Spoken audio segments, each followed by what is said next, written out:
A inteligência artificial já existe, quer a gente queira ou não. Inteligência artificial. Machine Learning, robôs. É interessante, mas é assustador.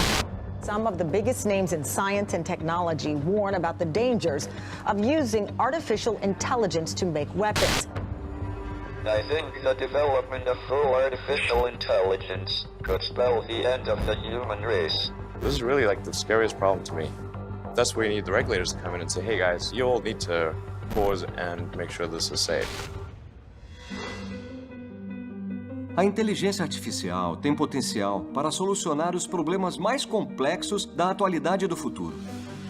A inteligência artificial vai impactar tudo. Nada vai ficar fora disso. É um renascimento. É uma era de ouro. Estamos prestes a deixar as pessoas fazerem mais do que poderiam sozinhas. Para que queremos a inteligência artificial? Para resolver problemas, ter mais prosperidade, mais saúde? O propósito tem que ser esse. Com inteligência artificial, os computadores começam a aprender, a pensar, a reescrever, a desenvolver os próprios programas. Isso pode nos dar a habilidade de ouvir melhor, de ver melhor, nos dar capacidades que nunca tivemos antes.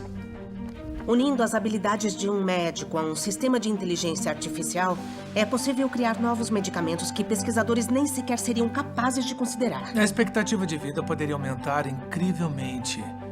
Parece coisa do Star Trek, mas acreditem, vai acontecer. A questão é se vamos ser espertos o suficiente para fazer escolhas que representem o que queremos como sociedade. Cientistas criam inteligência artificial hoje para traçar os caminhos de um novo amanhã. Como essa tecnologia mudará nossas vidas agora e no futuro, cabe a nós. Chegamos a um ponto no qual usamos bem a inteligência artificial. Podemos nos desenvolver como nunca antes e trazer à tona o melhor de nós. Este é Por Trás da Inteligência Artificial, apresentado por IBM.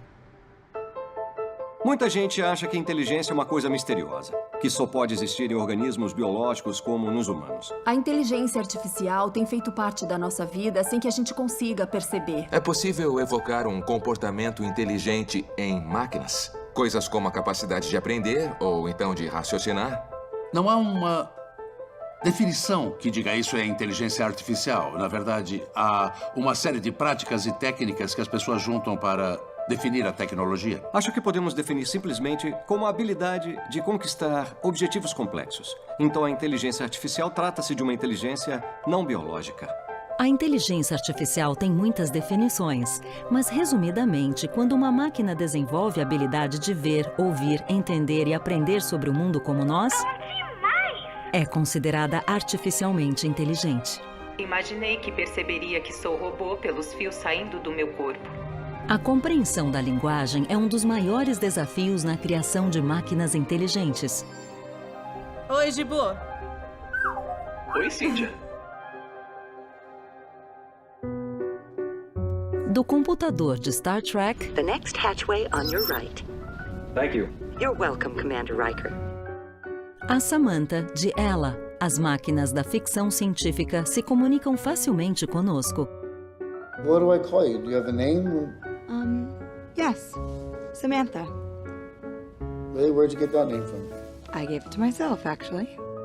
Mas fazer com que máquinas entendam a linguagem humana é uma das tarefas mais difíceis para a inteligência artificial na atualidade. Línguas têm nuances complicadas, o que gera dificuldades para computadores que seguem regras fixas. A linguagem também pode ser mal interpretada, como na famosa frase de Groucho Marx. One morning I shot an elephant in my pajamas. How he got in my pajamas, I don't know. Conseguir entender o que está sendo dito é extremamente difícil para um computador. O que tentamos fazer no processo natural de aprendizagem da língua é se perguntar o que significa quando usamos essas palavras numa frase, como as sentenças estão relacionadas entre si. Essa palavra é próxima da outra e por quê? O que pra gente é uma coisa muito fácil, pros computadores é algo difícil. And now, here is the host of Jeopardy, Alex Trebek. A little over 3 years ago, the folks at IBM came to us with a proposal that they considered to be the next grand challenge in computing. And that was designing a computer system that could understand the complexities of natural language well enough to compete against Jeopardy's best players. Um dos primeiros grandes avanços no processamento da linguagem natural aconteceu no desenvolvimento da inteligência artificial Watson para participar do programa Jeopardy! Watson não chegou pronto para vencer o jogo. Yell barracuda, everybody says, huh? What? You yell shark? You've got a panic on our hands, is said in this film. Watson. What is the 4th of July? No. Max. What is Jaws? Thank you. 4th of July. A equipe levou anos para desenvolver, refinar e treinar o sistema, incluindo meses de treinos em uma simulação do jogo. Founded in 1789, this Washington, D.C. school was the USA's first Catholic college. Sorry, I'm stumped. Oh. Para tornar Watson um competidor, a equipe reforçou o sistema com algoritmos de matemática avançada e tecnologias de inteligência artificial como machine learning. Em fevereiro de 2011, Watson finalmente fez sua estreia na TV para mostrar ao mundo o que tinha aprendido. Even a broken one of these on your wall is right twice a day. Watson tenta entender a pergunta rompendo a frase em uma análise morfológica. Depois, faz uma varredura em bilhões de livros, artigos e documentos que cobrem uma grande variedade dos assuntos apresentados no jogo, para chegar a milhares de respostas possíveis. Watson então coleta, analisa e compara evidências de todo o material para reduzir as possibilidades. Milhares de algoritmos diferentes trabalham juntos para analisar a probabilidade de cada resposta possível. Watson classifica as possibilidades restantes de acordo com a probabilidade. Tudo isso acontece quase que instantaneamente. Watson. What is clock? Clock is correct. What is Christchurch? Yep. Who is Leo Tolstoy? Yes. Who is Henry VIII? Yes. What is narcolepsy? You are right again. And with that, you move to $36,681. A big lead. Em um momento histórico, Watson conseguiu derrotar dois dos melhores jogadores de Jeopardy do mundo. Who is Stoker? I, for one, welcome our new computer overlord. A equipe sabia bem que essa tecnologia poderia fazer muito mais que ganhar jogos de TV. A apresentação de Watson foi apenas o começo. A tecnologia poderia solucionar alguns dos problemas mais difíceis do mundo, auxiliando indústrias inundadas de dados. Se isso foi possível, o que mais viria por aí? Todos os pesquisadores da empresa receberam um e-mail com a pergunta qual deve ser o próximo desafio.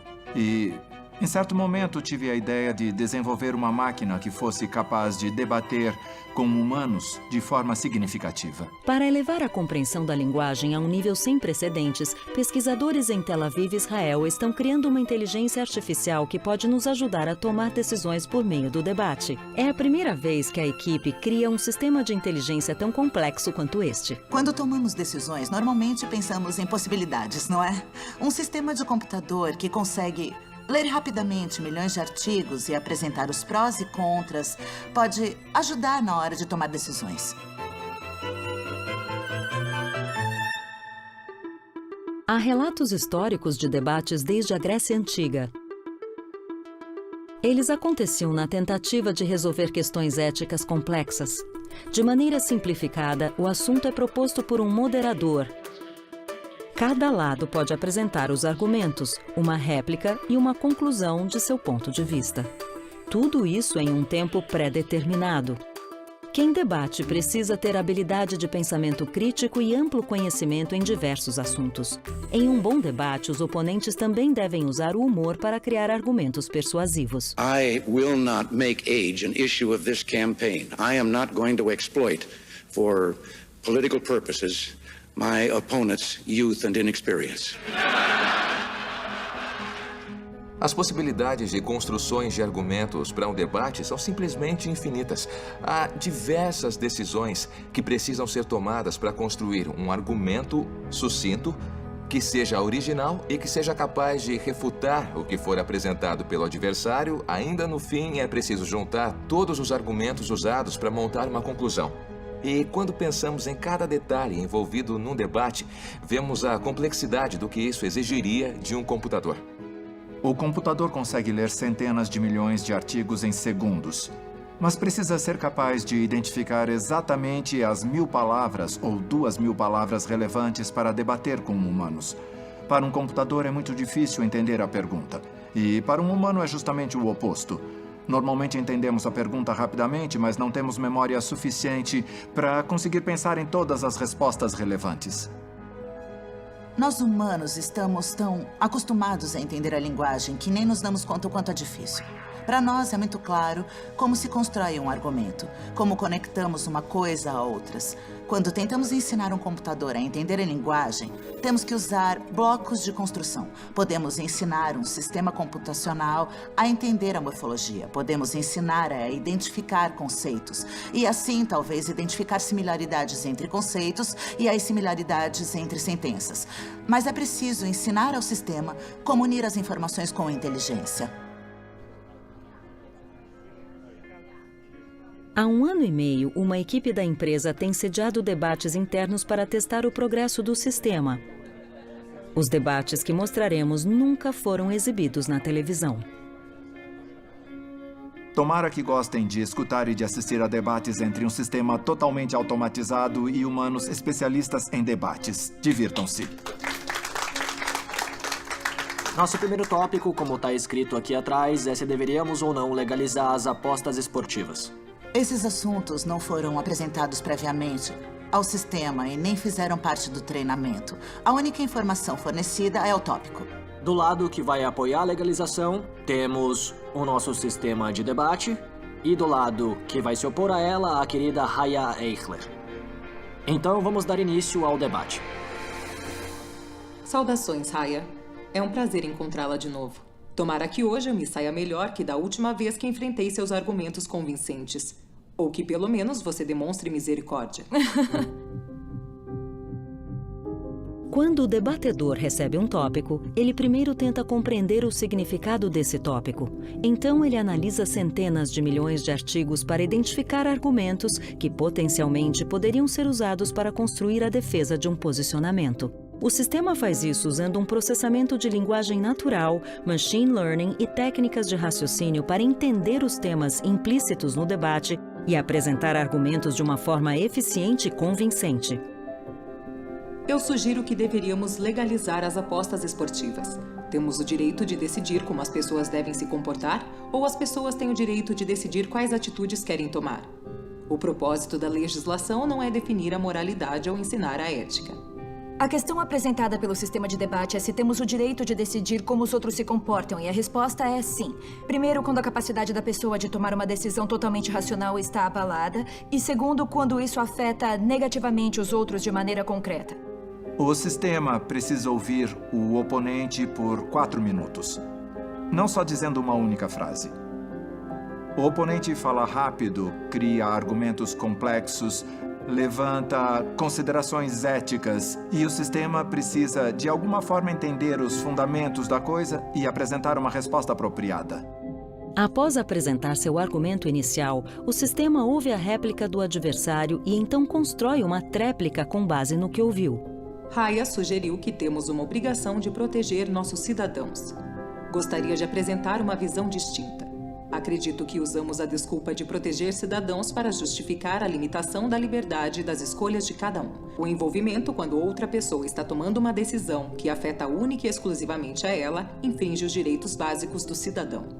O problema é que no caso das apostas, o único momento em que a pessoa faz uma escolha racional é quando realiza a primeira aposta. Depois ela continua fazendo apostas, mas não de uma maneira racional, e sim por causa do vício. É nesse ponto que o governo tem que se envolver e mostrar o quanto isso é perigoso. Acho que todos concordamos que as apostas esportivas têm efeitos negativos que normalmente envolvem a exploração de fraquezas. Mas a melhor forma de ajudar não é dizendo às pessoas o que não fazer, e sim mudando o ambiente e as condições dessas pessoas. Por isso, continuo firme em meu posicionamento de legalizar as apostas esportivas. Após o debate, os membros da plateia votam para determinar quem venceu. O sistema de debate conseguiu aumentar seu apoio em 10% e Raya conseguiu aumentar seu apoio em 12%. Foi quase empate.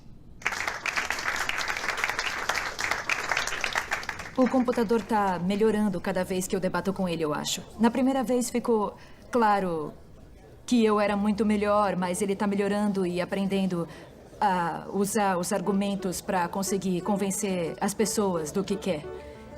Eu participo de debates há 16 anos, desde o ensino médio. Eu treino debatedores, mas quando eu vejo uma máquina fazendo o mesmo trabalho, aprendendo e evoluindo muito, eu acho mágico, para ser sincera. É incrível. Apesar de atualmente só participar de debates no nível de ensino médio, o sistema foi criado para impactar muito mais a indústria. Estamos passando da busca para a pesquisa. Quando buscamos algo, recebemos documentos relevantes para o tópico da busca. Estamos tentando pesquisar um tópico no sentido de ir um pouco mais fundo na busca. Quando buscamos um tópico, recebemos uma lista. Quando pesquisamos um tópico nesse sentido que estamos falando, recebemos argumentos prós e contra ele. Pode ser aplicado a tudo que exija uma tomada de decisão. Isso pode ser usado profissionalmente, por exemplo, se você for advogado ou promotor e precisar de uma argumentação. Toda vez que quisermos analisar os prós e os contras de uma decisão, nos beneficiaremos dessa tecnologia. Essa tecnologia é focada em perguntas que não têm uma resposta clara e simples. A maioria das questões que encontramos na vida tem essa natureza. Então, acho que estamos trabalhando com algo que é fundamental para o nosso dia a dia. Por isso, imaginamos que vai ter muitas aplicações diferentes. 5 anos atrás, o Noam apresentou um slide com a frase: qual será a próxima coisa legal que vamos fazer? E então decidimos criar o sistema. Naquela época, parecia algo impossível. Eu acho que queria criar alguma coisa que fizesse a diferença. A ideia gradualmente cresceu. Essa é uma experiência que foge dos padrões. O computador é capaz de discutir questões morais e éticas, de discutir assuntos muito controversos. Então, sem mais delongas, eu apresento o sistema de debates. Aproveitem. Saudações, Raya. É um prazer encontrá-la de novo. Tomara que hoje eu me saia melhor que da última vez que enfrentei seus argumentos convincentes. Eu sugiro que deveríamos legalizar as apostas esportivas. O propósito da legislação não é definir a moralidade ou ensinar a ética. Acho que a tecnologia tem tudo para continuar melhorando a vida. Um sistema capaz de criar argumentos convincentes poderia mudar a forma como nossa sociedade toma decisões. Mas e quanto às decisões tomadas em milésimos de segundos quando há vidas em risco? O que acontece quando a inteligência artificial assume o volante?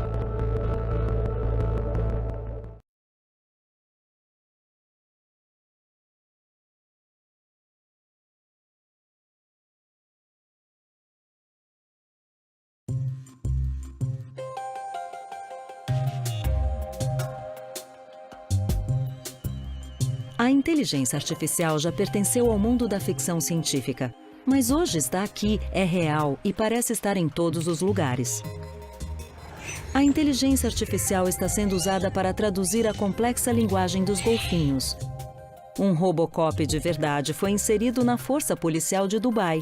E um robô entregador de pizza pode levar sua próxima refeição. Aqui está. Mas poucas inovações foram tão aguardadas quanto o carro que se dirige sozinho. FB2 to Tower. We're heading for Chicago. Please route us through. Roger, FB2. You're now under automatic control. Hands off steering. Mind if I smoke a cigar? Oh, not with this wonderful air conditioning.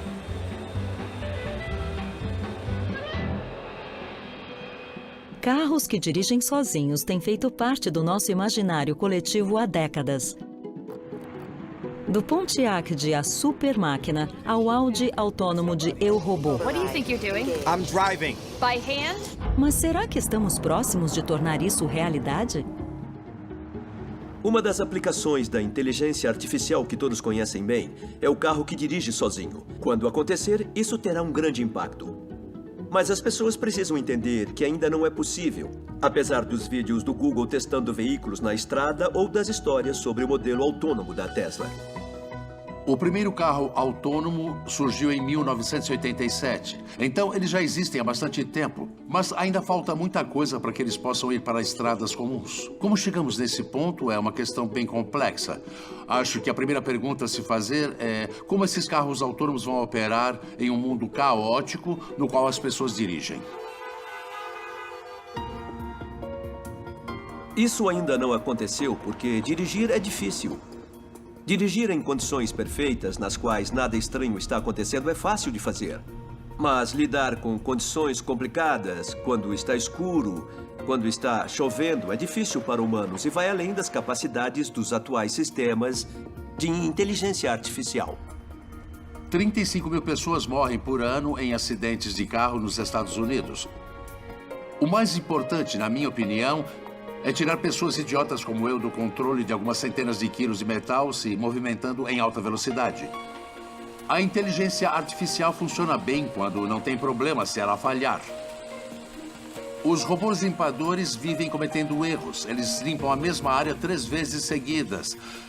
Essa falha momentânea não importa a longo prazo nesse caso, mas vai importar se seu carro bater no mesmo muro 3 vezes. Não pode acontecer. Tem que funcionar perfeitamente quando se trata de algo grande com você dentro.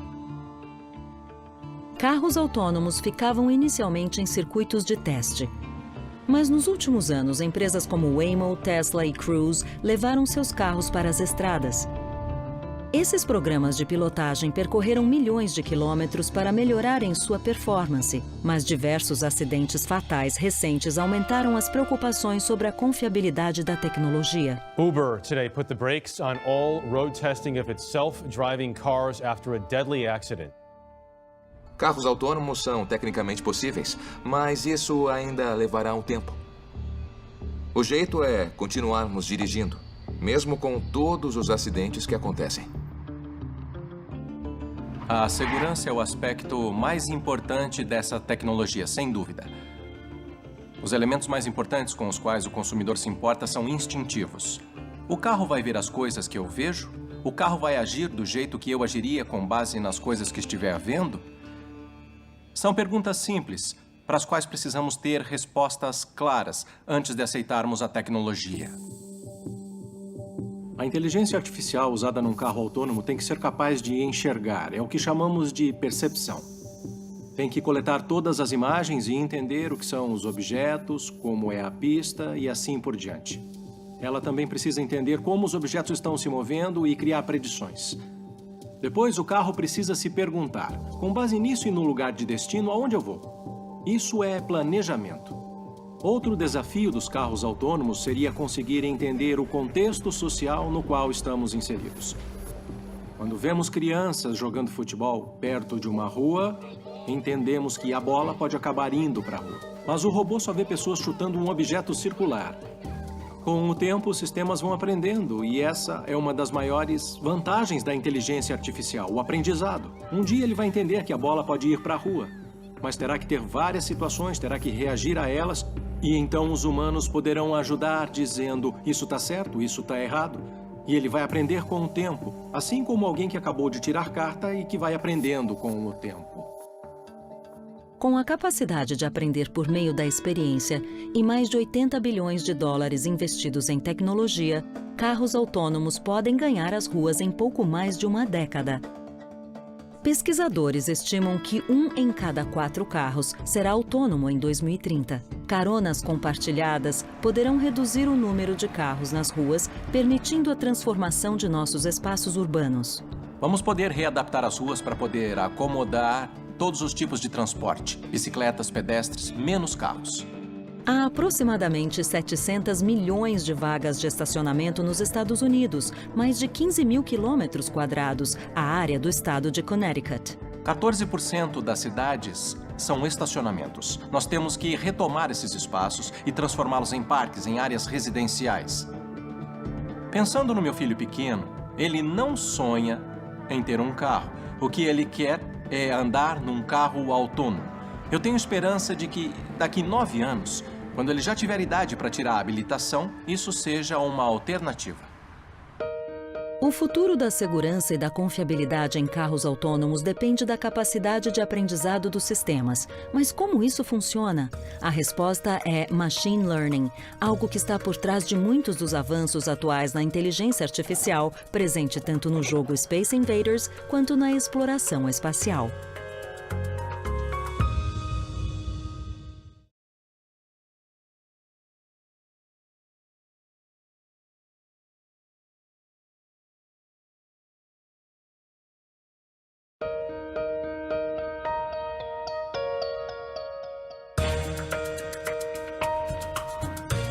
A base da inteligência humana é a capacidade de aprender.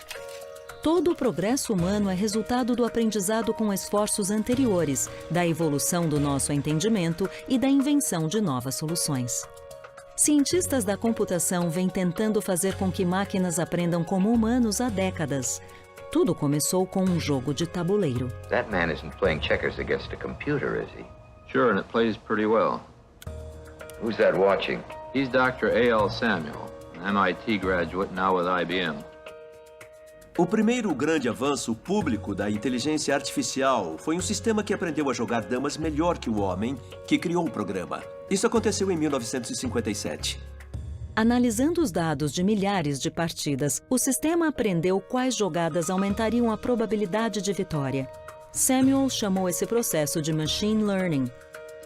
Nesse processo, o computador analisa dados, encontra padrões nesses dados e usa esses padrões para descobrir qual o melhor caminho até o objetivo. Por mais revolucionário que fosse o trabalho, as ideias de Samuel eram limitadas pela capacidade de processamento da época. O pesquisador usava um computador que dispunha de apenas 256 bytes de espaço de armazenamento, o equivalente a um tweet hoje em dia. And now Deep Blue has begun with Rook E1. Correct. Rook F1 to E1. Rook F1 to E1. Ensinar computadores a jogar continuou sendo uma base de testes eficiente para o avanço da inteligência artificial. Em 1996, a capacidade de processamento avançou o suficiente para que Deep Blue vencesse o campeão Garry Kasparov no xadrez. And whoa! Deep Blue Kasparov has resigned. Também nos anos 90, Gerald Tesaro ajudou a reforçar o campo de machine learning, desenvolvendo um algoritmo que conseguia jogar gamão em nível de competição, o que foi a base para os avanços de inteligência artificial com jogos. Um salto considerável na capacidade de processamento, um aumento gigantesco de dados e avanços em algoritmos contribuíram para a revolução da inteligência artificial. As coisas ficaram muito melhores. Primeiro, por causa da capacidade dos computadores. Segundo, pela quantidade de dados. E terceiro, por causa de alguns matemáticos inteligentes que trabalharam por muitos e muitos e muitos anos. Cada um desses fatores teve seu papel para tornar esse tipo de aprendizado, que era lento e pouco confiável, em algo bem mais rápido e confiável. Agora está muito melhor. Aquela velha ideia não funcionou muito bem por um longo período de tempo. Mas os dados e a computação realmente transformaram a inteligência artificial em algo que agora podemos usar em diversas tarefas. Todos os dias, criamos dados mais rapidamente que em qualquer outro período da história humana. A cada minuto, assistimos a mais de 4 milhões de vídeos no YouTube, fazemos mais de 3,5 milhões de pesquisas no Google e tweetamos aproximadamente 500 mil vezes. A inteligência artificial está pegando todos esses dados e aprendendo com eles. Está fazendo isso numa escala inimaginável para humanos. Não temos como olhar para 1 milhão de linhas de dados e absorver toda a informação. A quantidade imensa de dados fornece oportunidades sem fim para os computadores aprenderem e para os cientistas da computação testarem e refinarem técnicas de machine learning. Como todos contribuem com dados na internet, todos são parte desse experimento. Estamos nadando num oceano de dados. Toda vez que olhamos para um smartphone, toda vez que clicamos num link num site, todos os sensores que estão ao nosso redor rastreiam informações sobre as nossas vidas. Hoje em dia, sistemas de inteligência artificial rastreiam o que fazemos e identificam nossas preferências, como o Spotify criando playlists personalizadas ou o Facebook escolhendo qual conteúdo mostrar na linha do tempo. Mas eles também estão programando sozinhos o pouso de foguetes da SpaceX e ajudando médicos a diagnosticar câncer com scanners radiológicos. Nos últimos anos, houve um progresso espetacular. Muitas coisas que os especialistas achavam que levariam décadas, de repente já tinham acontecido. Os sistemas mais antigos que venceram campeões de xadrez, por exemplo, tinham a inteligência toda programada por humanos que sabiam jogar xadrez. Atualmente, a grande diferença é que a máquina é capaz de aprender por si só. Em 2013, jogos do Atari como Space Invaders, Breakout, Sequest e Pong foram dominados por um sistema criado pelo DeepMind do Google, sem que humanos fornecessem informações além das regras do jogo.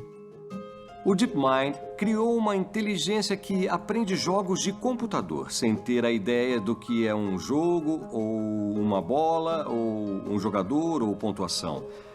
O sistema foi alimentado com dados dos pixels da tela.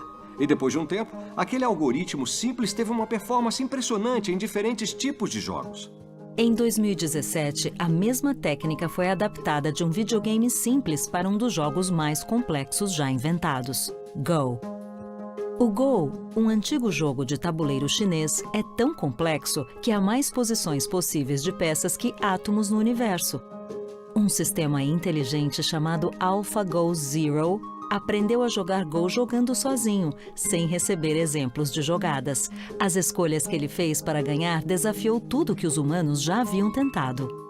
Apesar de normalmente as máquinas aprenderem por meio de uma grande base de dados, este programa aprendeu sozinho por meio do método humano de tentativa e erro, e nesse processo foi criando sua própria base de dados.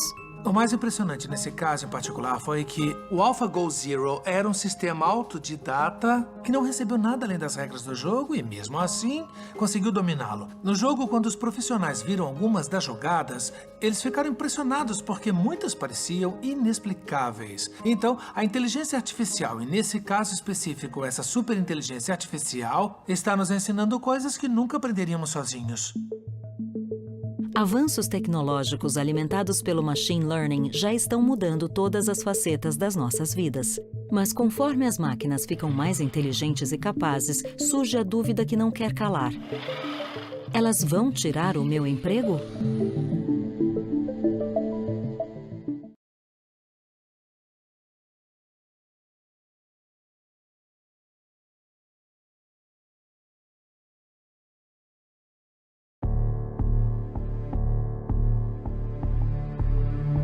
Robots may be coming for your job. Machines could eventually replace people in the workforce. Will the huge advances in robotics and artificial intelligence strip away more and more jobs? Eu acredito que muitos empregos desaparecerão nos próximos 10, 20 anos. As pessoas vão começar a perder o emprego, seja no meio industrial ou executivo. Ninguém está seguro. Historicamente, máquinas substituem trabalhos humanos desde a primeira revolução industrial, mas essa transição também criou nossas primeiras fábricas e gerou novos empregos que antes não existiam. Esse ciclo de perda e criação de empregos se repetiu ao longo das décadas.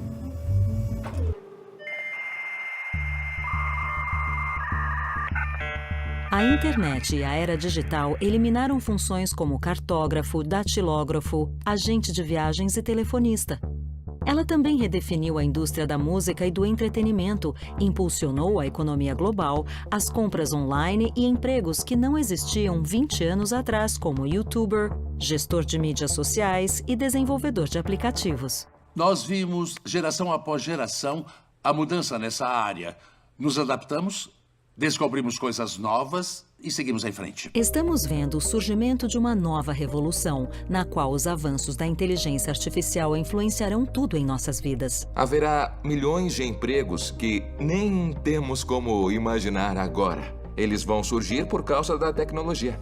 O que está acontecendo hoje não são as máquinas substituindo humanos, mas sim humanos que trabalham com inteligência artificial substituindo humanos que não a utilizam. É fundamental pensar em como se pode trabalhar melhor usando essa tecnologia. Em Boston, Massachusetts, a Rethink Robotics criou robôs artificialmente inteligentes que dividem o espaço da fábrica com humanos. Aqui contamos com a inteligência artificial nos bastidores. Ela sabe que precisa pegar de um jeito específico, ela sabe como posicionar o braço e também sabe algumas regras, como, por exemplo, se eu tirar isso, o robô vai detectar que precisa pegar alguma coisa, então ele tenta de novo até pegar. Medimos a força de cada uma das 7 articulações. E isso nos ajuda a identificar, por exemplo, quanta força estamos aplicando ou quando a máquina carrega algo, quanto isso realmente pesa. Temos uma câmera aqui em cima, então a cabeça pode olhar ao redor para entender quando as coisas estão mudando e agir de formas diferentes. Essa máquina aprende com demonstração, não programação, o que permite que quase qualquer um a treine para as tarefas. A Sawyer é ótima para fábricas muito pequenas, que têm menos de 10 funcionários. Se optasse por um robô tradicional, seria preciso contratar uma equipe de programadores.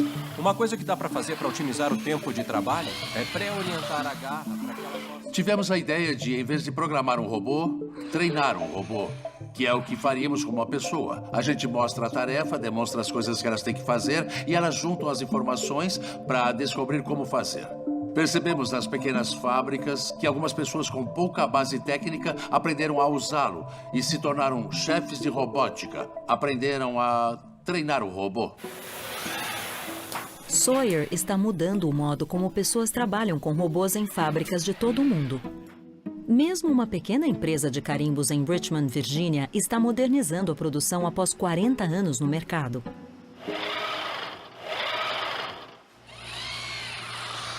Eu era gerente de remessa e meu chefe avisou que tinha comprado um robô. Eu achei ótimo, eu não sabia se ia ter as habilidades para usar, mas me animei a tentar. A primeira posição é essa, para pegar. E aí daqui a gente passa para a próxima posição. Para treinar essa máquina, a gente marca os pontos que quer e a inteligência artificial vai criar o restante dos movimentos entre esses pontos. Usamos a máquina para cortar madeira, porque é a tarefa mais perigosa na fábrica.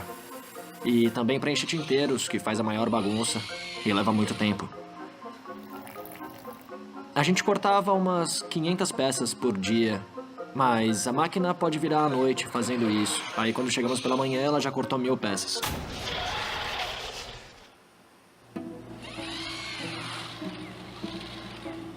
Eu trabalho aqui há 30 anos. Para mim, isso mudou tudo. Se recebíamos um pedido grande, umas 100 unidades, tínhamos que cortar 100 peças, fazer os buracos e colocar os cabos. Agora, a Sawyer faz tudo isso.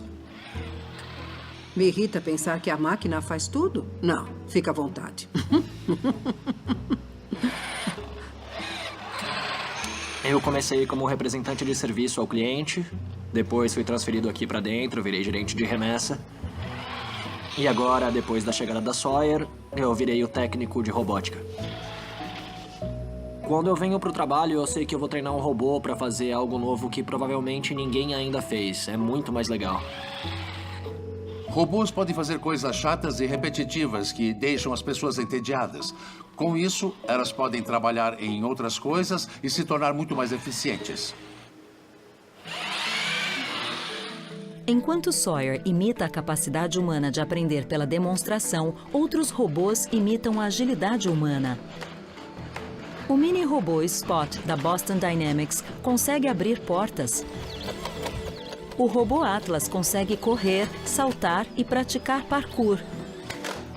Há ainda outros robôs que têm a nossa aparência. Há registros de milhares de anos atrás, por exemplo, na mitologia grega, de pessoas imaginando robôs, máquinas feitas à nossa imagem e semelhança.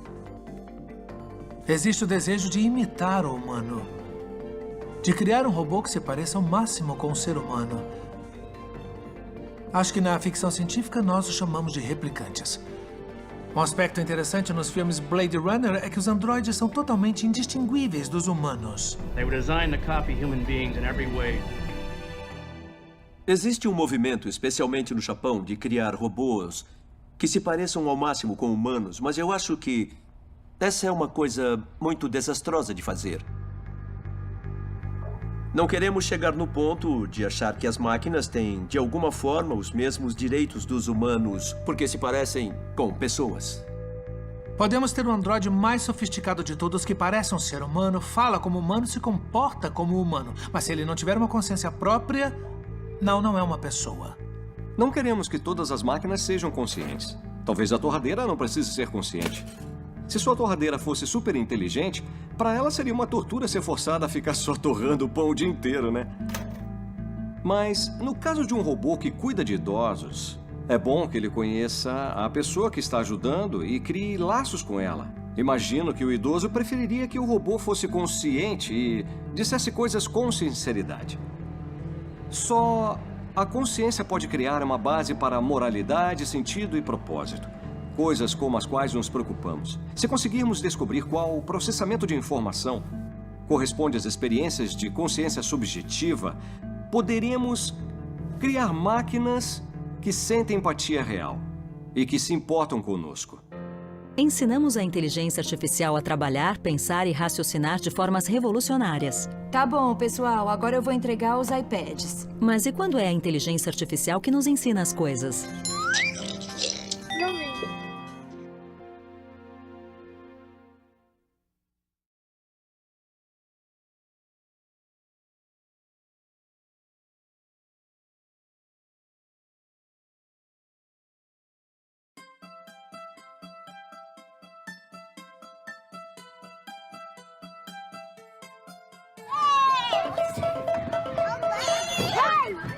Todos aprendem de maneiras diferentes e qualquer ferramenta que pode ser usada para personalizar as coisas e ajudar na instrução, principalmente com crianças de idade pré-escolar, ajudará a criar a base do aprendizado da vida toda. Muitas das experiências das crianças são absolutamente novas para elas. Aprendemos mais nos 8 primeiros anos de vida que em qualquer outra fase da vida. Pesquisas mostraram que crianças que começam a escola em atraso continuam atrasadas e que todas as escolas têm diferenças drásticas, dependendo do estado onde ficam, do bairro onde ficam. O acesso ao aprendizado não deveria ser uma questão de endereço. Tudo bem? Tudo. Bom dia. Bom dia. Oi, bom dia. Eu tenho 23 alunos. Adoraria ser capaz de individualizar tudo. Toca aqui, rapaz. Você viu isso? Mas isso é muito difícil, porque eu tô sozinha, ainda mais no jardim da infância, que nem sempre se tem ajuda. Mas o aplicativo Sesame tem sido uma bênção. IBM, Watson e Sesame Workshop estão colaborando com uma pesquisa e um programa piloto de um novo aplicativo de ensino de vocabulário. É um tutor de vocabulário para a primeira infância com foco em alunos do jardim de infância. Crianças com melhor situação financeira ouvem 30 milhões de palavras a mais até os 4 anos do que as que são menos abastadas. Por causa disso, as mais pobres têm mais dificuldade de aprendizado. O desenvolvimento nessa fase é extremamente importante para que a vida da criança seja bem-sucedida. Acho que esse aplicativo pode diminuir essa diferença. Tá bom, pessoal. Agora eu vou entregar os iPads. Quando abrem o aplicativo, as crianças costumam começar pelo Word Chow. Yogi, feed me as many Word Chow snacks as you can before the song ends. Quando jogamos Word Chow, ele diz uma palavra. Aí, a gente clica na imagem que combina com a palavra para ele comer. Quando a gente erra, ele cospe a palavra. Try again. Com o Word Chow, Watson mantém um registro das respostas e do conhecimento da criança com relação a cada palavra. As palavras que aparecem na sequência terão relação com a evolução da criança ao longo das jogadas. As palavras variam de acordo com a criança. Pode até parecer um jogo infantil, mas além das aparências, a inteligência artificial está coletando dados e algoritmos estão registrando o nível de vocabulário da criança com base nas respostas. A máquina prevê e decide em quais palavras a criança precisa se focar mais, porque cada uma tem um jeito único de aprender. Splat the pie when I say half. Ready? Half. Esse aplicativo de vocabulário inclui jogos adaptativos e vídeos da Vila Sésamo que ensinam palavras novas e reforçam o aprendizado. Quando a criança completa as atividades específicas, a palavra aprendida é adicionada ao livro pessoal de palavras, um registro de que a criança já sabe seu significado. Eu tô orgulhosa porque meus alunos estão lendo pra caramba. Eles dominam muito mais do que se espera de uma criança de jardim de infância. Estão usando as palavras que aprenderam no piloto de 9 semanas. Octógono, escultura, medida, campeão. Camuflagem, conflito, idêntico, octógono, atleta. Aumentar. Isso, deixa tudo maior. Aí dá pra gente ver melhor. Tecido significa que as árvores perdem as folhas uma vez por ano. Uma pirueta é dar uma volta girando sobre o mesmo eixo. Vemos crianças pegarem as informações que aprenderam por meio das interações com o aplicativo de vocabulário e usarem em circunstâncias do mundo real espontaneamente. A inteligência artificial tá aqui, quer a gente queira ou não. Já ouvi crianças dizerem, dá pra inventar um robô que faça as coisas pra gente. Eu pensei, legal que as crianças de 6 anos estejam pensando assim. A gente pode inventar um robô que ajude a fazer coisas como o dever de casa, se a gente não entender a pergunta. Jogos de inteligência artificial costumam ter como foco crianças pequenas durante os anos críticos de desenvolvimento cerebral. Mas será que a inteligência artificial pode ser usada além da primeira infância, por todo o período escolar até a fase adulta? Quando vamos passando de ano na escola e chegando à vida adulta, tudo vai se personalizando. E a inteligência artificial pode auxiliar bastante ao longo de todo o período escolar das pessoas. Também está sendo desenvolvido um tutor de inteligência artificial para ajudar alunos e professores universitários. Por meio de uma parceria, essa tecnologia tem sido desenvolvida e testada com cerca de 800 alunos em 12 universidades norte-americanas. Pesquisas já comprovaram que aulas particulares levam ao aprendizado. Tem um estudo que mostra que 97% dos alunos que recebem monitoria personalizada ficam entre os 20% melhores da sala. Apesar do valor da monitoria estudantil, essa abordagem é difícil de implementar a todos os alunos quando e onde eles precisam. Todos têm bases diferentes, desafios diferentes, mas a tecnologia vai personalizar a educação para cada aluno em particular. Vamos, tá na hora de levantar. Vocês têm que tomar café da manhã e o remédio. Vamos, queridos. Os meus pais não fizeram faculdade e eu queria poder dizer que fiz, que completei a minha formação. Jayce, tá na hora de acordar. Cadê o seu copo? Eu tô estudando biologia e psicologia este semestre. Mas quando a gente tem filhos e estuda, é muito diferente de ser só um universitário comum. Escova direitinho os de trás também. Eu tenho 3 meninos de 9, 6 e 2 anos. Cuidado com o pirulito. Prontinho. Além disso, trabalho 20 horas por semana e também faço faculdade em tempo integral. Vamos falar sobre tipos de educação parental. Quando termino, aí vou para casa e a primeira coisa que eu faço normalmente é me sentar à mesa de jantar e fazer os deveres de casa por 2 horas e meia, mais ou menos. Se eu não tomar um copão de café, eu paro de render. Eu usei o Tutor Watson para aula de psicologia. E isso me ajudou muito, porque eu não tive que reler todo o material que tinha sido passado em aula diversas vezes para conseguir entender. O Tutor Watson é um sistema virtual de monitoria que fala com os alunos. É como se fosse um colega de estudo. Os alunos disseram que parecia mesmo ter uma pessoa ajudando enquanto eles estudavam as matérias. Ele me faz uma pergunta e se eu acerto a resposta, tudo certo. Se não, o Watson volta e me faz uma pergunta diferente para me levar para a direção certa.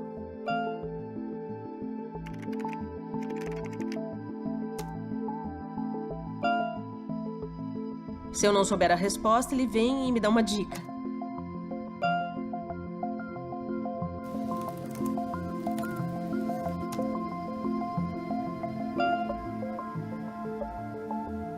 Watson adapta todo o conteúdo com o qual foi treinado para cada aluno individualmente. Ele se programa a cada turno da conversa. Então, com base no que o aluno escreve, independente da resposta estar correta, totalmente errada ou então parcialmente correta, o sistema começa a guiar o aluno para levá-lo ao melhor aprendizado. Foi como se eu estivesse me comunicando com um professor. Para mim, parece uma pessoa de verdade. Essas são as regras que... Professores também podem acessar o sistema para conseguir avaliar o progresso dos alunos. Da perspectiva do professor, conseguimos ter acesso às perguntas dos alunos. Então, se eu perceber que muitos alunos não estão entendendo um conceito, eu posso ajustar minhas aulas para focar mais nesse conceito. Talvez tentar encontrar uma forma diferente de explicar a questão. O que é isso? Mirtilo. Antes de usar o programa, estudar levava muito mais tempo. Isso. Mas o sistema Watson me ajudou a entender as matérias com mais rapidez. Chinelo. É isso mesmo. Acertou. Toca aqui. Muito bom. É uma coisa que dá para levar com a gente ao longo da vida. É uma ajuda personalizada. E, no futuro, o tutor Watson poderia entender e ter empatia pelo aluno a ponto de ser capaz de perceber uma frustração e se adaptar ao estilo da conversa. Nós estamos no processo, nas primeiras fases de desenvolvimento dessa ferramenta de aprendizagem. O tutor Watson é um sistema de monitoria inteligente que pode interagir com os alunos, como se fosse um ser humano em uma aula de monitoria particular. Fazia todo sentido criar essa parceria para desenvolver um sistema de auxílio aos alunos. Antes de usar o programa, estudar levava muito mais tempo. Mas com a ajuda do Watson, eu tenho mais tempo livre. O sistema Watson pode ter conversas personalizadas com cada um dos alunos, como um monitor particular, e informar ao professor qual aluno precisa de informações adicionais. Parece que ele é um professor. O Watson me mantém atenta, faz perguntas, mas se eu não dou a resposta correta, ele explica de novo de jeitos diferentes. Ele me ajudou a entender onde os alunos tinham mais dificuldade, o que me fez apresentar informações de um jeito melhor. A inteligência artificial muda tudo. Pode adaptar a educação de forma personalizada para os alunos, para que eles aprendam no próprio ritmo. A inteligência artificial está mudando o aprendizado e ampliando nossas mentes. Mas e nossos corpos? Ela poderia aumentar nossos sentidos e ajudar cegos a ver?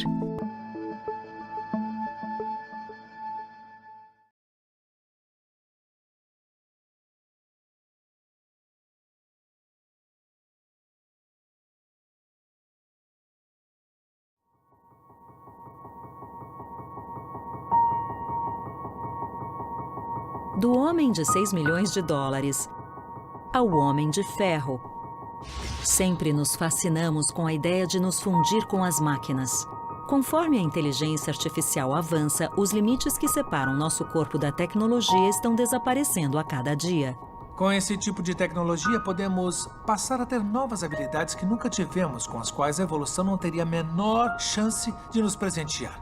Nosso instinto é pensar que queremos ser mais inteligentes, ter mais memória. Mas e quanto a habilidade de ver melhor, de ouvir melhor, de experimentar o mundo ao nosso redor de uma forma diferente? O Mario Kart tem um modo que faz todas as curvas. A gente só precisa acelerar e o videogame cuida do resto. Pelo menos assim eu posso jogar com eles. Ainda tô em quinto? Sétimo. Sétimo? Eu sempre fico em primeiro nesse jogo. Porque eu e o Franklin, a gente ainda tá aprendendo, né? É, a gente tá aprendendo. Eu nasci com uma doença na retina chamada retinite pigmentosa. Isso significa que algumas células do olho vão morrendo com o tempo. No começo, a gente perde a visão periférica. Aí, isso piora até ficar a cegueira noturna, o que significa que no escuro a gente não vê nada. Se continuar fechando, a gente vê em túnel. Aí, começa a perder a percepção de luz e depois disso, não sobra nada. Fui considerado cego aos 18 anos. Não queria me revoltar pelo fato de não enxergar mais nada. Então preferi me adaptar rapidamente. A corrida foi uma forma de fazer isso depressa. Quando comecei a correr, ia até um campo de futebol que tinha atrás da minha casa. Pensava, é um campo, com certeza não vai ter ninguém correndo por perto. Eu posso aproveitar esse espaço para correr.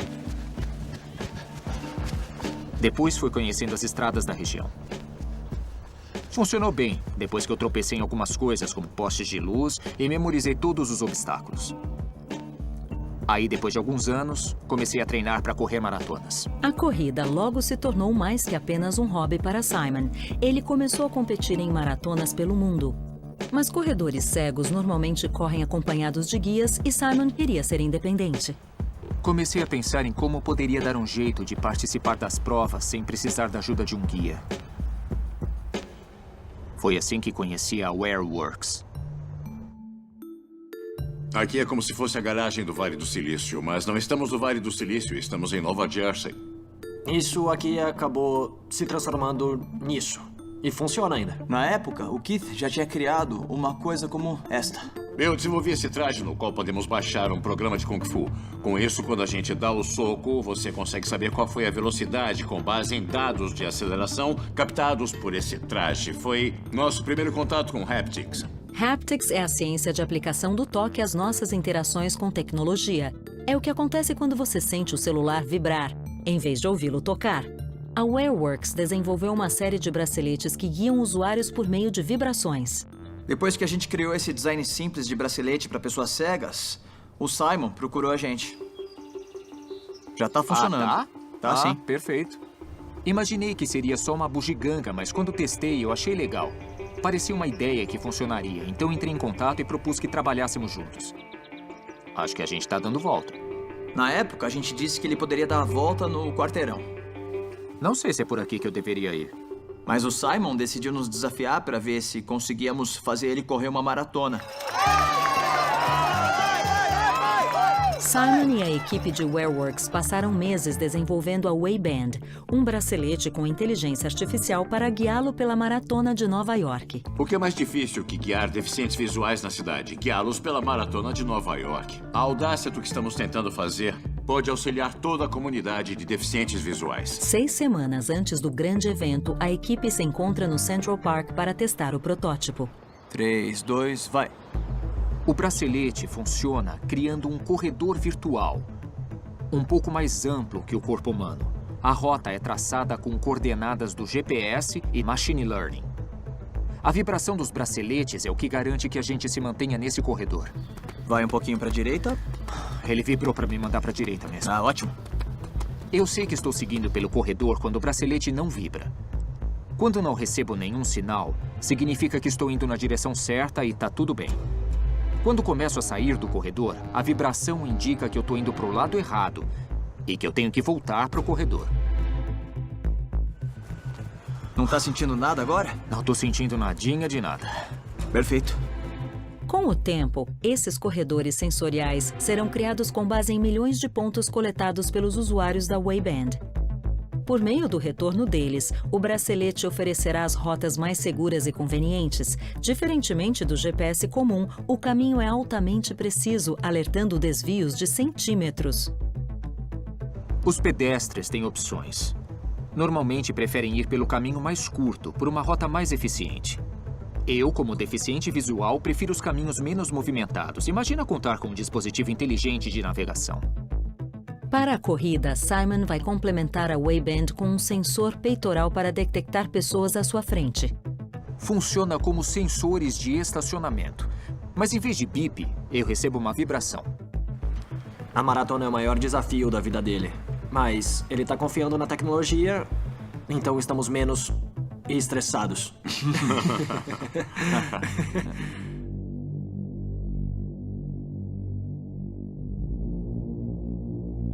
Atenção, corredores do primeiro pelotão. Vamos iniciar a corrida do pelotão em menos de 5 minutos.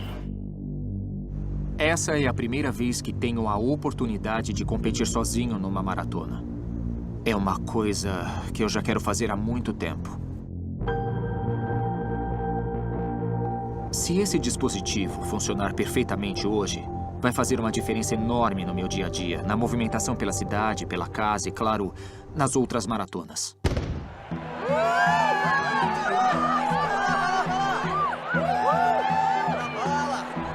Nova York é uma cidade movimentada e tem umas 50 mil pessoas inscritas na maratona.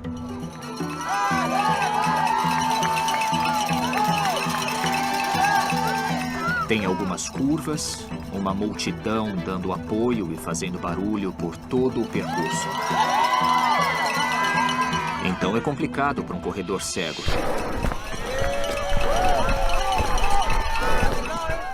É nesses momentos que a tecnologia faz a diferença.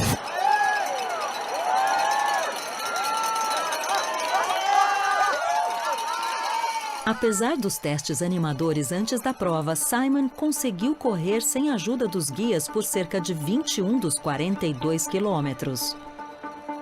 Aproximadamente no meio da prova, as coisas começaram a falhar.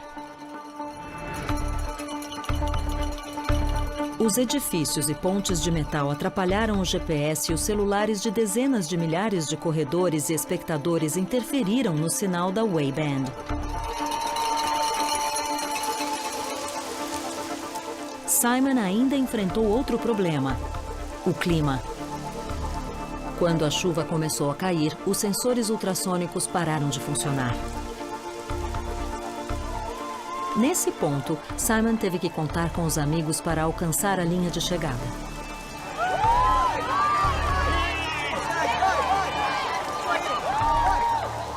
Mais devagar, Simon. Controla o passo. Isso. Vem um pouco mais pra cá.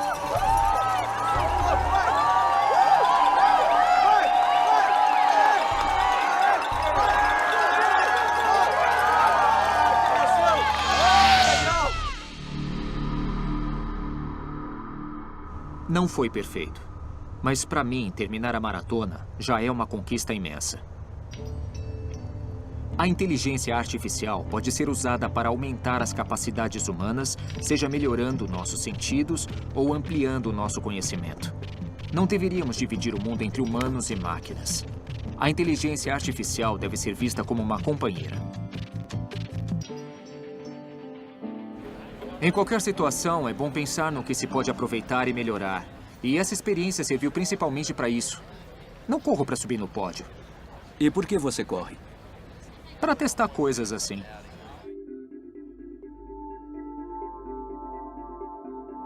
A minha maior motivação nessa maratona foi a ideia de tornar a tecnologia de locomoção mais acessível. Porque o único jeito de disponibilizar esse tipo de coisa é se gente como eu fizer o papel de chata e ficar insistindo para tornar acessível. O desenvolvimento da tecnologia requer um longo caminho. Os primeiros aviões inventados estavam muito longe de um Boeing 787.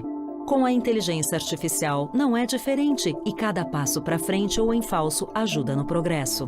Essa é só uma amostra do que poderá se tornar possível daqui a alguns anos. Há uma infinidade de coisas que podem dar errado no corpo humano, mas com a ajuda das máquinas podemos começar a suavizar esses problemas. Estou fazendo mestrado na Universidade de Sheffield. Estou estudando Machine Learning. E acredito que minha motivação para entrar nessa área seja garantir que essa tecnologia de locomoção se torne acessível para pessoas como eu. No futuro, o que hoje entendemos como indivíduo vai se transformar em outra coisa. Deixaremos de ser só seres de carne e osso para virar meio cibernéticos. Talvez seja possível integrar partes biológicas com sintéticas e encontrar formas de nos reinventarmos. A tecnologia vai melhorar nossos corpos e mentes de formas nunca antes imaginadas. Ao mesmo tempo, vai nos ver, nos ouvir e nos analisar de maneira a desafiar nossas ideias de privacidade.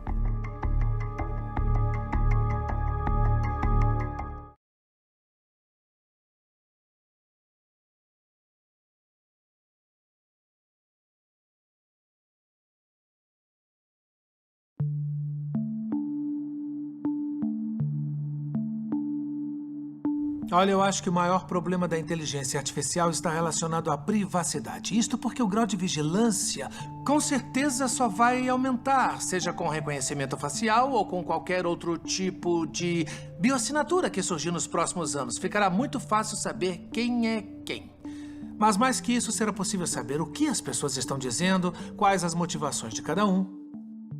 Na busca pela criação de computadores que interpretassem o mundo como nós, demos a eles câmeras no lugar dos olhos, microfones no dos ouvidos e a inteligência artificial para processar as informações. Mas qual é o limite da percepção das máquinas? Com visão computadorizada, a inteligência artificial pode navegar por espaços tridimensionais, permitir que carros autônomos vejam o que há ao redor e entender expressões faciais de crianças. É bom ver você outra vez. Ela também pode analisar rostos para identificar indivíduos por meio do reconhecimento facial. O sistema registra o rosto, guarda características distintivas como tamanho e posição de olhos, nariz, bochechas e mandíbula, e então busca imagens com características compatíveis. É isso que o Facebook faz quando pergunta se você gostaria de se marcar em uma foto. Ou quando o iPhone X é desbloqueado com o scanner facial do dono. Mas qual é o equilíbrio entre conveniência, privacidade e segurança? É bom se fazer esse tipo de pergunta da próxima vez que entrar em um avião. Hoje em dia, dezenas de aeroportos internacionais usam o reconhecimento facial para registrar passageiros. O governo Trump afirma que pretende exigir a biometria facial de todos os cidadãos em voos internacionais. Os passageiros tiram fotos digitais em quiosques que depois serão comparadas às imagens do passaporte. Aparentemente, essa tecnologia eliminará os cartões de embarque e acelerará o processo. Quem defende a privacidade diz que o governo está indo longe demais. A primeira pergunta a se fazer é se hoje temos privacidade. Qualquer um pode tirar uma foto sua sem que você saiba. Hoje, se alguém quiser de fato invadir nossa privacidade, essa pessoa consegue. A questão é se concordamos com o governo financiando o fim da privacidade ou com empresas financiando o fim da privacidade. Esse é o problema. Num esforço para deter criminosos e ataques terroristas, países de todo o mundo usam tecnologia de reconhecimento facial em locais muito movimentados, como eventos esportivos, shows e estações de trem. A China, de longe, é o país mais bem-sucedido na captura de suspeitos por meio dos sistemas de reconhecimento facial. De acordo com a polícia, essa tecnologia levou à prisão de 375 suspeitos, incluindo 39 fugitivos apenas na cidade de Guiyang. It's hailed as progress, but also poses ethical questions, particularly in a country with 170 million surveillance cameras. A China está atualmente criando o mais poderoso sistema de reconhecimento facial do mundo. O objetivo é conseguir identificar qualquer cidadão chinês pela imagem do rosto em questão de segundos. O governo chinês também está usando o reconhecimento facial para encorajar bom comportamento. 4 cidades da China estão usando o reconhecimento facial para humilhar pedestres imprudentes. As pessoas são filmadas, reconhecidas pelo sistema e suas informações pessoais, inclusive o endereço residencial, são exibidas nas telas da região. Isso faz parte do programa de fiscalização do governo, que conecta câmeras de segurança públicas e privadas para criar uma gigantesca plataforma de vigilância a nível nacional. O que conhecemos como privacidade vai se tornar coisa do passado e vamos ter que superar essa ideia muito em breve. Eu me lembro do 1984, do Orwell, no qual o grande irmão está sempre vigiando as pessoas num sistema de governo que usa essa tecnologia contra a vontade dos cidadãos. O mais irônico é que estamos levando essa tecnologia para dentro de casa voluntariamente. Eu acredito que é só virar uma chavezinha e o Google Home e o Amazon Echo podem passar a registrar tudo que você e sua família dizem.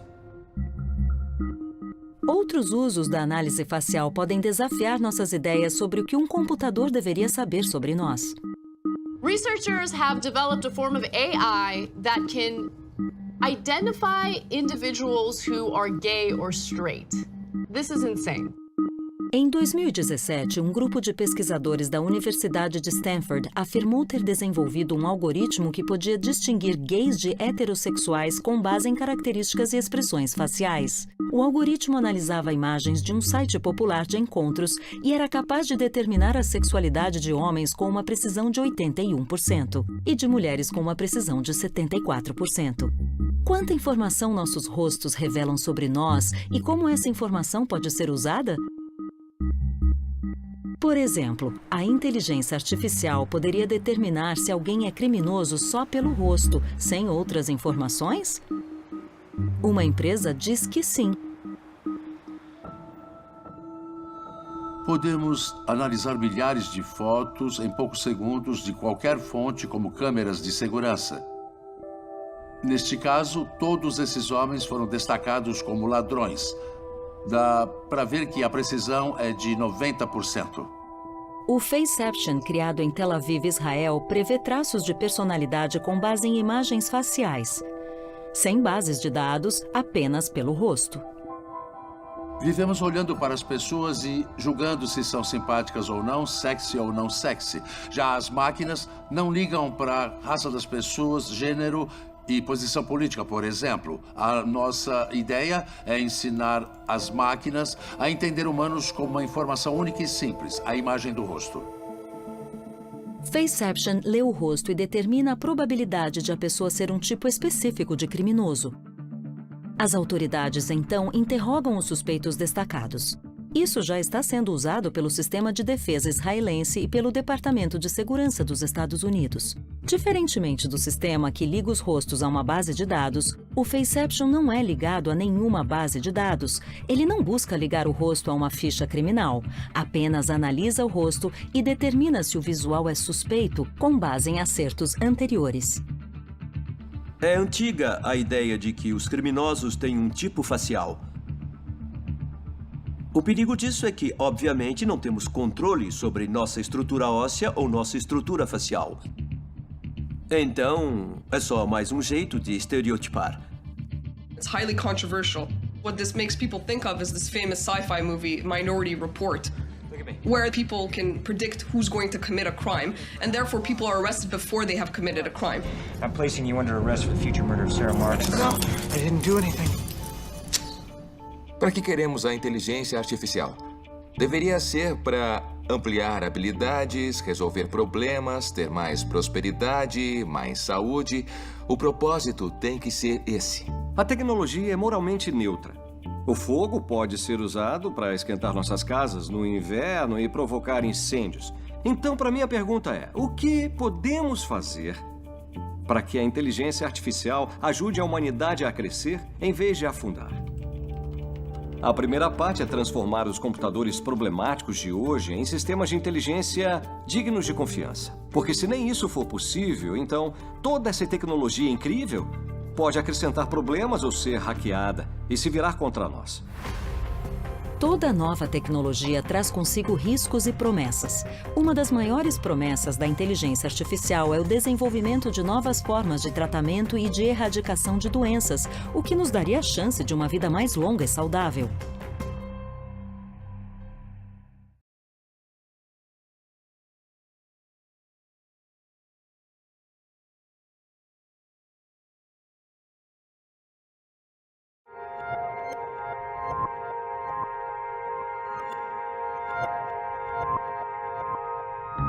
A estreia de Watson no Jeopardy representou um avanço na compreensão de linguagem pelos computadores. Essa tecnologia capaz de ganhar uma competição foi reaplicada de diferentes formas em diversas áreas da indústria, inclusive na área da saúde.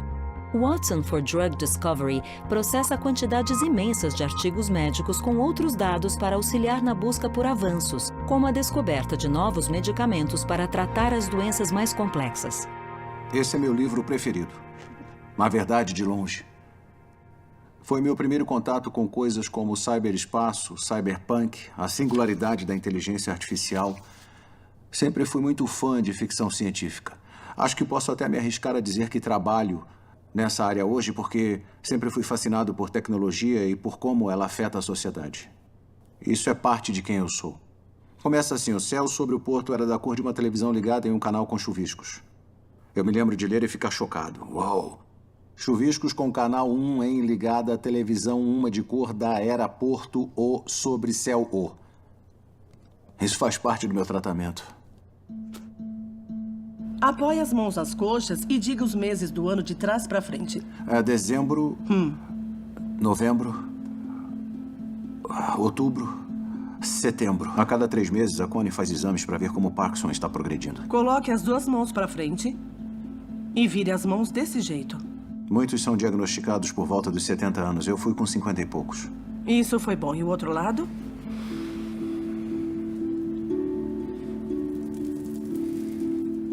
Tá difícil de continuar, né? É, tá sim, é. Tá. Me sinto traído pelo meu corpo. Fico olhando para ele e pensando: por que você tá tremendo? Desce da maca um pouquinho e anda até a parede. O mal de Parkinson é predominantemente um distúrbio de movimento causado pela degeneração de um grupo muito específico de células dentro do cérebro. Essa degeneração acaba provocando movimentos descontrolados. Agora, com a mão direita, faça esse movimento com os dedos. A pessoa começa a sentir um tremor, normalmente nas mãos, lentidão de movimentos, depressão e ansiedade, e infelizmente não há cura. É uma doença de avanço lento, por isso é tão difícil pesquisar a respeito dela. Temos que acompanhar os pacientes com testes clínicos simples para ver se, por acaso, o tratamento tem algum impacto no quadro geral. Infelizmente, o único tratamento que temos e que damos aos pacientes é o mesmo dos anos 60. É mais velho que o Jonathan. É difícil, mas ou a gente aceita passivamente ou tenta reagir. E eu quero reagir. Passei a vida toda ajudando pessoas a resolverem problemas com o uso de tecnologia. Então, a ideia surgiu naturalmente. Trabalhei nessa área por pelo menos 30 anos. Tenho um problema como conserto. Se não dá para consertar com pessoas, talvez dê para consertar com tecnologia. Eu fui conversar com a Connie e os colegas dela e disse que tinha ouvido falar do Watson. O Jonathan disse... Tem essa coisa. É uma máquina. Devem ter ouvido falar dela. Se chama Watson. Queria saber se tem alguma forma de usá-la na pesquisa do mal de Parkinson. Vocês têm alguma ideia? Pessoalmente, eu não tinha nenhum conhecimento sobre a inteligência artificial. Acho que foi por isso que fiquei tão desorientada quando Jonathan me mostrou aquilo. Eu vi ali a possibilidade de acelerar a pesquisa. A capacidade de fazer conexões e ler uma grande quantidade de materiais em alta velocidade. Eu tomo um medicamento tão velho quanto eu. Então imaginei que o Watson poderia ajudar ou complementar o trabalho que os pesquisadores estavam fazendo.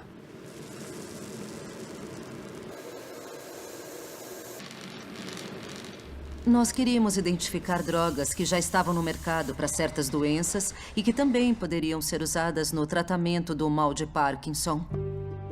O complicado desse tipo de coisa é que é humanamente impossível ler todos os artigos sobre todas essas drogas. E nisso, a inteligência artificial pode ajudar. O Watson consegue achar as conexões que nós não vemos.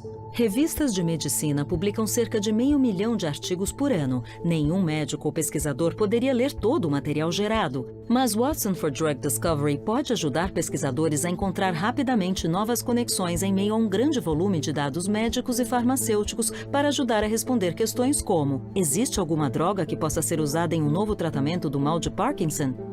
Após analisar 28 milhões de relatórios médicos em menos de 15 minutos, Watson encontrou 3.848 medicamentos que podem ser úteis no tratamento da doença.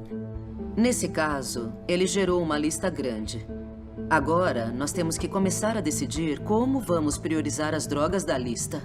Muitas das drogas que apareceram na lista já vinham de certa classe de medicamento da qual tínhamos interesse para o tratamento de Parkinson, mas também apareceram outras drogas ali que nunca teríamos imaginado. E essa é a parte legal. Pegar novas ideias. Ideias nas quais as pessoas ainda não pensaram e testar. Olhamos para algumas e dissemos como não pensamos nisso para tratar o mal de Parkinson. Essa é a parte mais interessante do projeto, porque estávamos fazendo uma coisa completamente nova naquele momento que nunca seríamos capazes sem o Watson para apontar a direção certa. O Watson for Drug Discovery faz coisas que humanos não são capazes de fazer e não faz outras coisas que os humanos fazem. Quando surgiram as novas drogas para a gente testar, eu me encontrei com Jonathan e contei para ele o que estávamos fazendo e o quanto era animador. Ele adorou. Está empolgado com isso porque vê implicações mais sérias. Ajudaria a todo mundo que tem a doença, não só ele. Mas, por enquanto, só podemos começar os testes.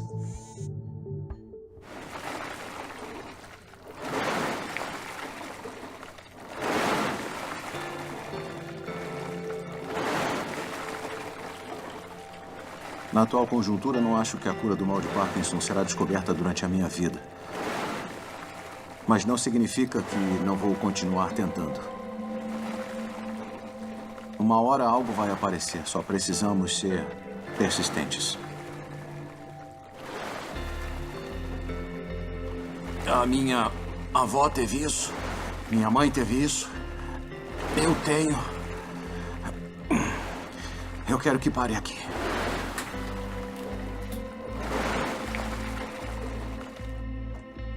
O mal de Parkinson continua sem cura, mas com a ajuda da inteligência artificial existe a chance de mudar essa realidade descobrindo novos medicamentos. Já dá para ver que a inteligência artificial está criando formas totalmente novas de pesquisa. Eu acho que não seria humanamente possível fazer isso sem a inteligência artificial. esse é apenas o início da aplicação médica da inteligência artificial. Os sistemas estão começando a conseguir fazer análises do DNA para, por exemplo, medir a suscetibilidade a certos tipos de câncer ou a eficácia de determinada droga para um ou outro paciente. Esse pode ser o começo de uma revolução na medicina. Eu tenho certeza de que, se somarmos nossa inteligência à artificial, poderemos acelerar muito a descoberta de curas. Toca o nariz com o indicador e repete o movimento. Meu nome é Connie Maras, sou neurologista do Hospital Toronto Western e especialista em distúrbios de movimento, o que significa que a maioria dos meus pacientes tem mal de Parkinson. Eu fui fazer um exame e descobri que, infelizmente, tinha mal de Parkinson. Me sinto traído pelo meu corpo. A IBM nos procurou para discutir um projeto que tinham feito com uma instituição nos Estados Unidos e para mim ficou óbvio, desde que começamos a trabalhar com Watson, que o sistema poderia processar uma quantidade realmente imensa de informação em um curto espaço de tempo. Ou a gente aceita passivamente ou tenta reagir. E eu quero reagir. A inteligência artificial se mostrou incrível na capacidade de processar informações, reconhecer padrões, aprender, raciocinar e talvez até pensar. O propósito da legislação não é definir a moralidade ou ensinar a ética. Por enquanto, nenhuma inteligência artificial tem a versatilidade da mente humana. Será que elas chegarão a um nível de inteligência capaz de desafiar a nossa e atingirão um estágio chamado inteligência artificial genérica?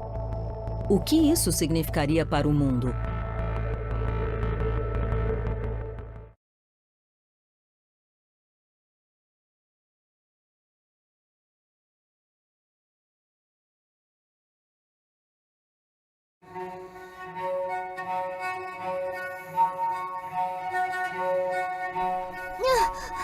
Duvido você subir! Os humanos têm uma inteligência genérica. Podemos fazer muitas coisas em muitos contextos diferentes. Nenhum computador de hoje é remotamente capaz de algo parecido. Eles são extremamente limitados em termos de ação. Ou jogam xadrez, ou jogam Go. Deep Blue has responded instantly with Bishop F1 to D3. Mas esse é o grande objetivo, criar o que nós chamamos de inteligência artificial genérica. Isso seria uma coisa profunda, porque lidaríamos com uma única entidade, uma mente, por assim dizer, que poderia de fato se tornar super adaptável. A inteligência artificial genérica é o que muita gente chama de singularidade. Quando as máquinas se tornam espertas como os humanos ou ainda mais. Muita gente teme a ideia da singularidade porque a inteligência vai ficar tão avançada que vai nos superar e sair do nosso controle. Oi, muito prazer. A singularidade é um evento após o qual não se pode prever mais nada. É um nome que marca uma explosão de inteligência num período em que as máquinas, além de serem um pouco mais espertas que nós, serão bem mais capazes. O que é uma explosão de inteligência? Na física, uma explosão é qualquer fenômeno no qual algo duplica de tamanho repetidamente, sempre sem parar. Então, algo pequeno se torna muito grande. Quando é a energia que é liberada e duplicada, chamamos de explosão de uma bomba. Quando é a população que aumenta desse jeito, é uma explosão populacional. Se acontecer o mesmo com a inteligência artificial, será uma explosão de inteligência. This is a data cell from the data cell drive. Se cada interação com um computador conseguir criar algo que é, de certa forma, melhor que o anterior, ele vai crescendo, crescendo e crescendo. Se esse computador é melhor que nós em tudo, incluindo na programação, rapidamente descobrirá formas de tornar o próprio software muito melhor. E aí continuará repetindo isso. O que pode deixá-lo não só um pouco melhor que nós, mas com certeza muito melhor que nós. Eu sempre achei que a superinteligência artificial não seria criada por um humano ou uma equipe de humanos.